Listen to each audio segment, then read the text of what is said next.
From the mind of Mark Yoshimoto Nemkov. There are some things people take far more seriously than they should.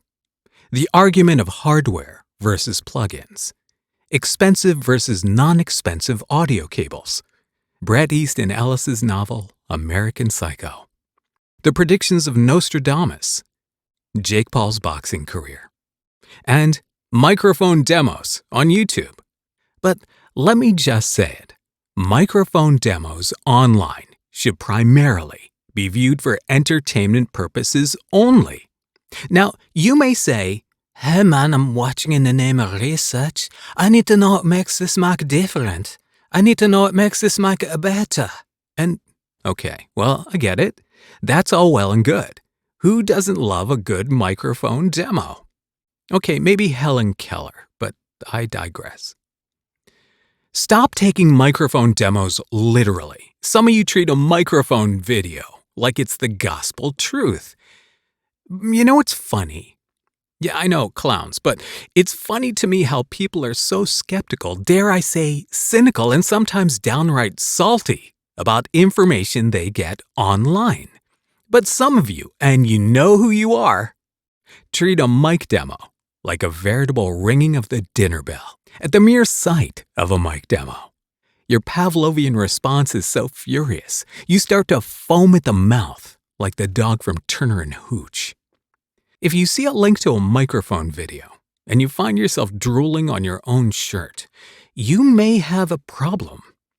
If you see a link to a microphone video and you find yourself drooling on someone else's shirt, you definitely have a problem, or possibly rabies. And you owe someone a dry cleaning bill, or possibly a new shirt. Let's be honest. Raise your hand if you bought a microphone based upon seeing some idiot demo it on YouTube and ended up disappointed by it. Raise another hand if that idiot was me. If you're driving, feel free to put both hands back on the wheel. Microphone demos on the internet suffer from two big flaws. Mic demos suffer from a difference between perception and reality. And even more importantly, a difference between expectation and reality.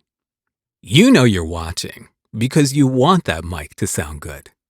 You're looking up a mic you're interested in. You want an excuse to lust after it. And I know that feeling. I know it firsthand because I'm a dirty mic whore, leaning up against a lamppost outside a Vintage King, yelling, "Hey sailor," at every microphone that goes by. At least that's who I used to be. Because I started to ask myself, what is the target that you're aiming at sonically? And I realized that, obviously, the target I should be aiming at is some type of industry standard sound. Because in this game, if your unique voice doesn't reach the gatekeeper, sounding like you know what you're doing, sounding like you've done this before, sounding like you know what voiceover should sound like, you are sabotaging your potential for success.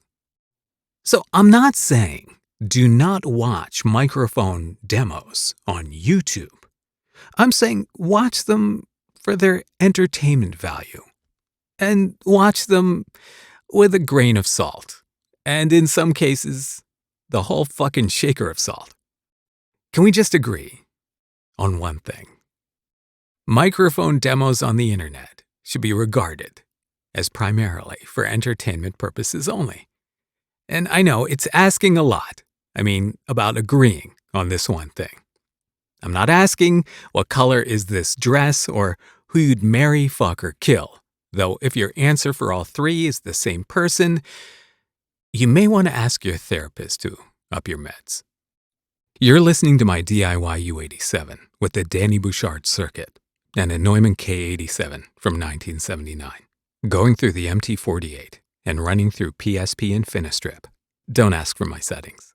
This is Mark Yoshimoto Nemkov, fading to black.